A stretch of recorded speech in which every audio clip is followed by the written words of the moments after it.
नमस्कार दोस्तों, मैं हूं अभिषेक मौर्य और आप हैं आपके अपनी चैनल अभी की पाठशाला पर।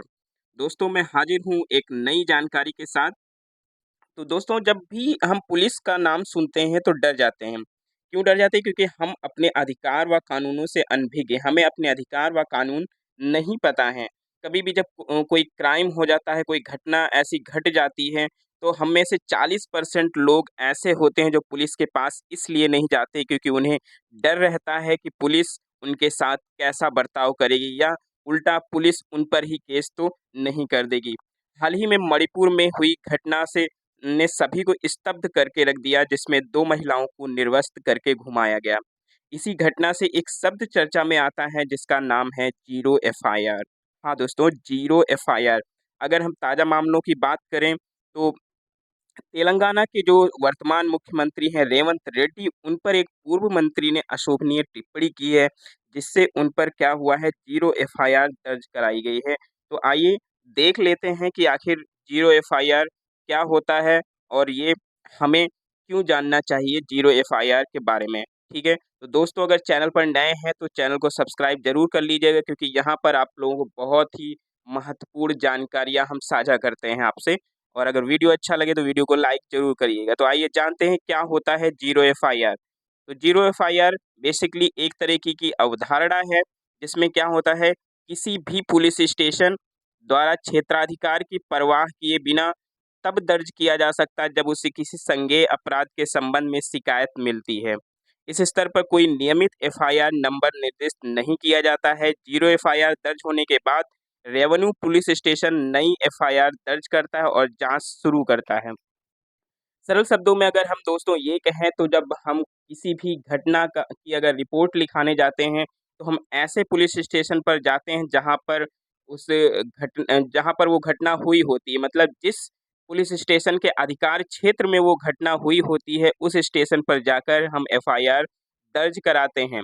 लेकिन ज़ीरो एफआईआर के क्षेत्र में ऐसा नहीं है, ज़ीरो एफआईआर के मामले में ऐसा नहीं है। ज़ीरो एफआईआर हर उस जगह दर्ज कराई जा सकती है जो नज़दीकी स्टेशन हो, या ये कह लीजिए कि किसी भी स्टेशन में, किसी भी पुलिस स्टेशन में हम जाकर ज़ीरो एफआईआर दर्ज करा सकते हैं। इसमें क्षेत्राधिकार का कोई भी बाउंडेशन नहीं है, इसमें कोई भी जो पुलिस इंस्पेक्टर हैं या फिर और भी कोई है तो वो मना नहीं कर सकता है आपको एफआईआर दर्ज कराने से, ठीक है? ज़ीरो एफआईआर कराने का जो मुख्य उद्देश्य है वो क्या है? अपराध के पीड़ितों, विशेषकर महिलाओं और बच्चों को बगैर एक पुलिस स्टेशन से दूसरी पुलिस स्टेशन गए जल्दी और आसानी से शिकायत दर्ज कराने में सहायता करना। दोस्तों क्या होता है, जब कोई घटना घटित हो जाती है तो हम ज़्यादातर क्या है, पास के पुलिस स्टेशन जाते हैं या फिर जहाँ पे हमें नज़दीकी पड़ता है वहाँ पर जाते हैं और वहाँ पर जाने पर हमें पता चलता है कि जो ये घटना हुई है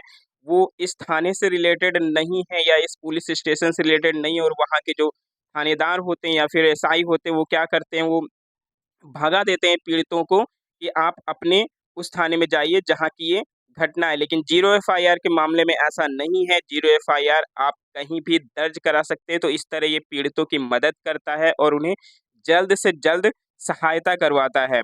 इसका उद्देश्य एक और भी है कि यह सुनिश्चित करना भी है कि शिकायत दर्ज करने में देरी के कारण सबूत और गवाहों के साथ छेड़छाड़ ना की जाए। कहने का मतलब ये है कि मान लीजिए पुलिस स्टेशन जो घटना क्षेत्र का है वो काफ़ी दूर है, वहाँ तक जाने में जो सबूत है वो मिटा दिए जाएँगे अभियुक्त द्वारा। इसीलिए क्या होता है कि पास के ही स्टेशन पर हमें ज़ीरो एफआईआर दर्ज कराने से ये फ़ायदा होता है कि कोई भी गवाहों या जो सबूत हैं उनके साथ छेड़छाड़ नहीं किया जा सकता है, और जो पुलिस स्टेशन है जहाँ पर आपने ज़ीरो एफआईआर दर्ज कराई है, वो क्या करता है, वो जिस स्टेशन का मामला होता है वहाँ पर वो ट्रांसफ़र कर देता है। कहने का मतलब ये है कि वो वहाँ के पुलिस स्टेशन की ज़िम्मेदारी हो जाती है कि वो आपके मामले को उस स्टेशन तक पहुँचाए जहाँ की वो घटना है, और वो एफआईआर ज़ीरो एफआईआर लिखने से मना नहीं कर सकता है। ठीक है दोस्तों, तो ज़ीरो एफआईआर की ज़रूरत आखिर क्यों पड़ी जब एफआईआर पहले से दर्ज होती थी? तो ज़ीरो एफआईआर दर्ज करने की ज़रूरत आखिर सभी को क्यों महसूस हुई? तो बात है 2012 की, सभी को याद होगा, दिल्ली में एक निर्भया गैंगरेप हुआ था, जिसने पूरे देश को हिलाकर रख दिया था। जिसके बाद कानूनों में सुधार करने के लिए जस्टिस वर्मा कमेटी गठित की गई थी। जस्टिस वर्मा कमेटी गठित की गई थी। इस कमेटी ने महिलाओं के प्रति होने वाले आपराधिक मामलों को कम करने और पुलिस को अधिक सशक्त बनाने के लिए कई कड़े कानून बनाए। साथ ही कुछ पुराने कानूनों में भी संशोधन किया था। इस कमेटी ने ही जीरो एफआईआर का सुझाव दिया था। तो दोस्तों यहाँ पे जो इम्पोर्टेंट चीज़ है वो हमें नोट कर लेना चाहिए कि जो ये कमेटी बनाई गई थी वो जस्टिस वर्मा कमेटी थी। ये किसी भी आप चाहे जुडिशरी मामले के अगर एग्जाम्स होंगे उनमें भी आ सकता है, और जो यूपी पुलिस का एग्जाम होने वाला है उसमें भी आ सकता है, और बाकी एग्जाम्स में भी आ सकता है। बाकी अगर हम बात करें कि आम लोगों के लिए, तो ये जानकारी बहुत ही ज़्यादा ज़रूरी है, क्योंकि ये कभी भी काम आ सकता है हमारे लिए। तो जो अपराध प्रक्रिया संहिता सीआरपीसी की धारा 154 में एफआईआर के बारे में उल्लेख किया गया है। इस बात को भी हम अच्छे से याद कर लेंगे। ठीक है, आगे बात करते हैं कि कहाँ दर्ज हो सकती है जीरो एफआईआर, यानी कि जीरो एफआईआर हम कहाँ पर दर्ज करा सकते हैं। तो जो जीरो एफआईआर है वो दर्ज कराने के लिए आम आदमी क्या होता है, अमूमन कानून की जानकारी नहीं होती, जिसके चलते उन्हें एक दूसरे पुलिस स्टेशन के चक्कर काटने पड़ते हैं। सीआरपीसी के सेक्शन 154 में लिखा है कि कोई भी पुलिस स्टेशन एफआईआर दर्ज कर सकता है, फिर चाहे वो उसका ज्यूरिडिक्शन हो या ना हो। अगर मामला किसी पुलिस स्टेशन से संबंधित नहीं भी है, तब भी आम आदमी उस पुलिस स्टेशन में जीरो एफआईआर दर्ज करा सकता है, यानी कि कोई भी पुलिस अधिकारी मना नहीं कर सकता है आपकी रिपोर्ट लिखने में। ठीक है, आगे बात करता है कि जो एफआईआर है वैसे उनका मामला अलग है, और लेकिन जब बात करते हैं जीरो एफआईआर, तो इसमें जो महिला से जुड़े मामले वो थोड़ा सा अलग हैं। कैसे अलग हैं?